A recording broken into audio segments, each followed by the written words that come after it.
안녕하세요. 유근영 기자입니다. 오늘은 정치와 무속이라는 주제로 얘기를 나눠볼까 합니다. 대통령 선거 국면에서 느닷없는 무속 논란이 나오고 있는데요. 야당의 유력 대선 주자가 손에 왕자를 쓰고 TV 토론회에 나오고 도사 같은 사람을 멘토로 뒀다는 얘기 때문에 화제가 되고 있습니다. 그러자 야당의 다른 경쟁자는 무속이 나오고 부적이 나오고 학문침이 나오고 급기야 도사까지 나왔다. 참 추접스럽다라고 비판했습니다. 이런 비판에는 무속이 미신이라는 평가 절하의 의미가 담겨 있기도 한 것인데요. 사실 무속이나 풍수지리와 같은 것들이 정치와 얽힌 것이 어제 오늘 일은 아닙니다. 역대 대통령들이 조금씩은 이런 것들과 인연을 맺고 있었다는 사실을 알고 계신가요?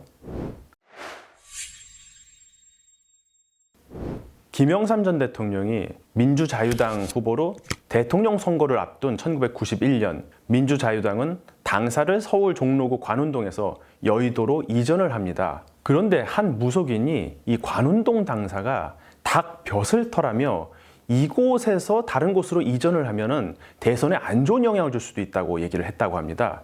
이 닭 벼슬은 예로부터 관직을 상징하는 것이었는데요. 관운동 당사 자리는 풍수지리적으로 산자락이 끝나는 능선과 물이 만나는 음과 양이 모이는 혈터라는 평가를 받았습니다. 그래서 민주자유당은 여의도로 당사를 옮기면서도 관운동 당사를 그대로 뒀다고 합니다. 그리고 거기에 김영삼 전 대통령의 사진을 놨다고 하는데요. 다들 아시다시피 1992년 대선에서 김영삼 전 대통령은 김대중, 정주영 후보를 꺾고 대통령이 당선됩니다. 독실한 개신교 장로였던 김영삼 전 대통령이 실제로 무속인을 직접 만나서 이 일을 실행에 옮겼는지 아니면 참모들의 조언을 받고 실행했는지 정확히 알 수는 없지만 어쨌든 정치와 무속이 의외로 밀접한 관계가 있을 수 있다는 것을 알 수 있는 대목이죠. 천주교 신자인 김대중 전 대통령도 1997년 대선을 앞두고 부모님 묘를 이장한 적이 있습니다.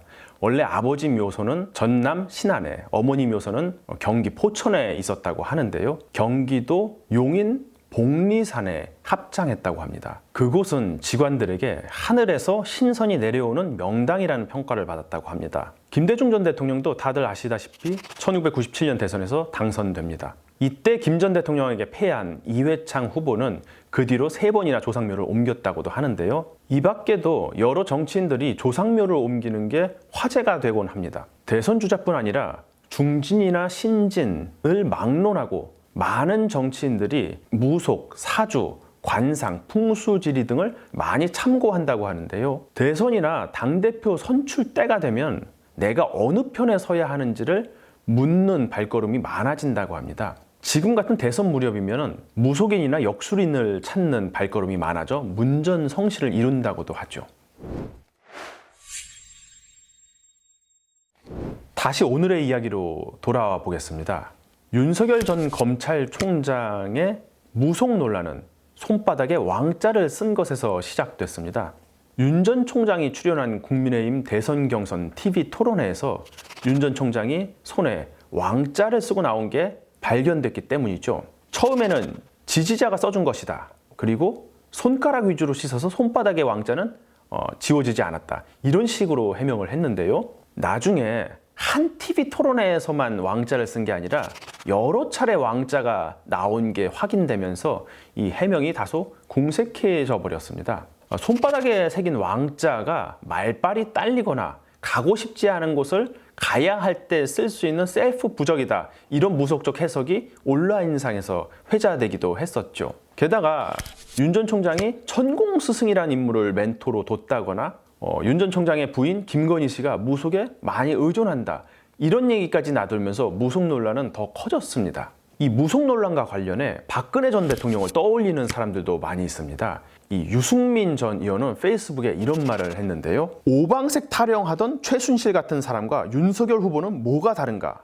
이렇게 지적했습니다. 유 전 의원이 오방색과 최순실 얘기를 꺼낸 것은 이 오방란 논란 때문일 텐데요. 국정농단의 증거 자료가 됐던 문제의 최순실 태블릿 PC에는 박근혜 전 대통령의 연설문 파일 등과 함께 이 오방랑 파일이 발견됐습니다. 이 오방랑은 박근혜 대통령의 취임식 때 등장했던 것이기도 한데요. 이 박근혜 정부 미신 통치의 상징물처럼 돼버리기도 했습니다. 최순실 씨 아버지 최태민 목사의 일화도 박근혜 정부의 미신 통치 논란을 키운 원인 중에 하나입니다.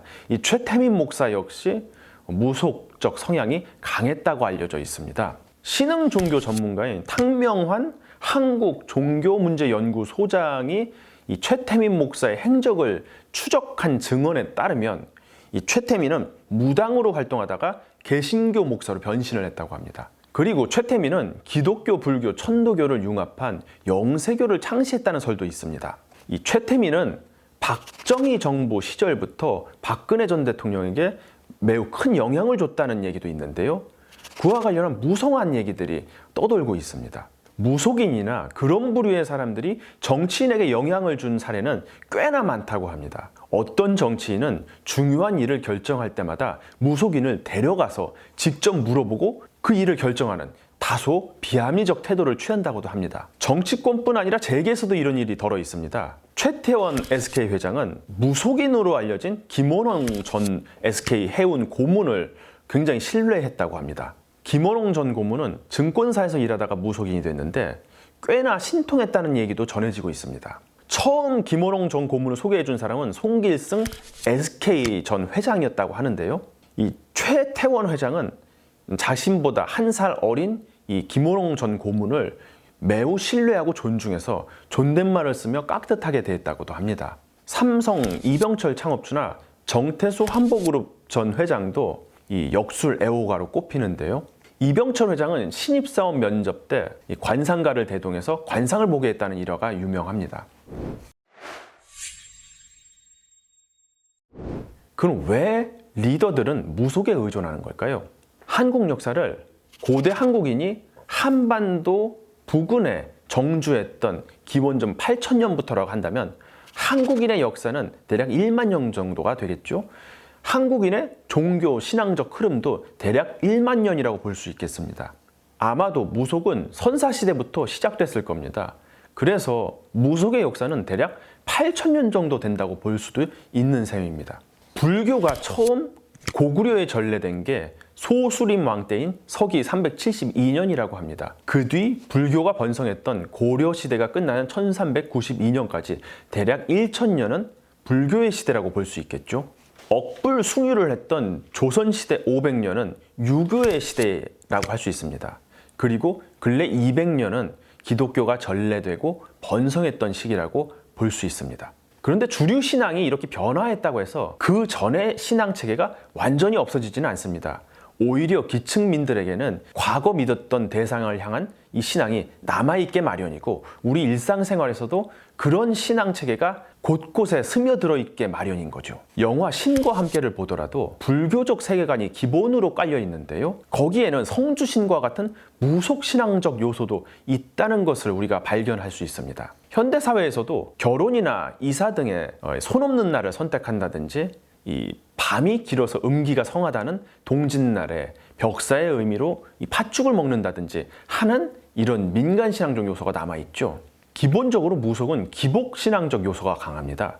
그래서 일부에서는 불교나 기독교의 기복신앙 요소를 무속에서 비롯된 것이라고 해석하기도 합니다. 결국 무속은 기원전 8,000년부터 유유히 이어져 온 원초적 심리라고도 할 수 있는데요. 그래서 정치인들이나 리더들의 무속 의존을 이런 측면에서 해석해 볼 수 있습니다. 미래를 향한 불안감은 리더들이라고 해서 일반인들과 크게 다르지 않습니다. 오히려 리더들은 더 큰 스트레스와 부담을 안고 있을 수 있는데요.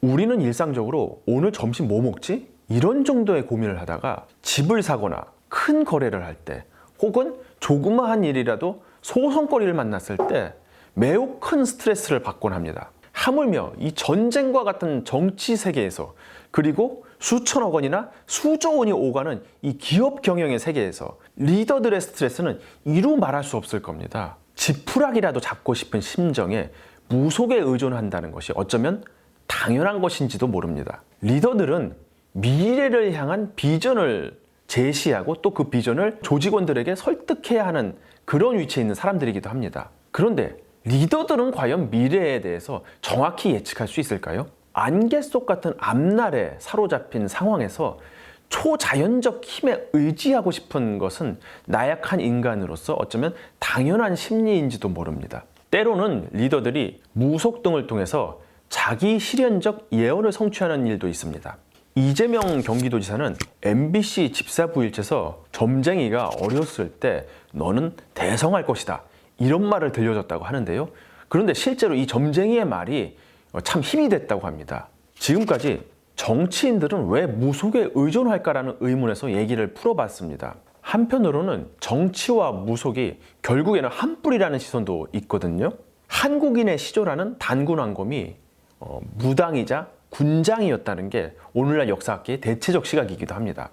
그래서 다음 시간에는 이런 인식에서 출발해서 얘기를 좀 더 확장해 보고자 합니다. 종교와 정치라는 주제로 다시 찾아오겠습니다. 감사합니다.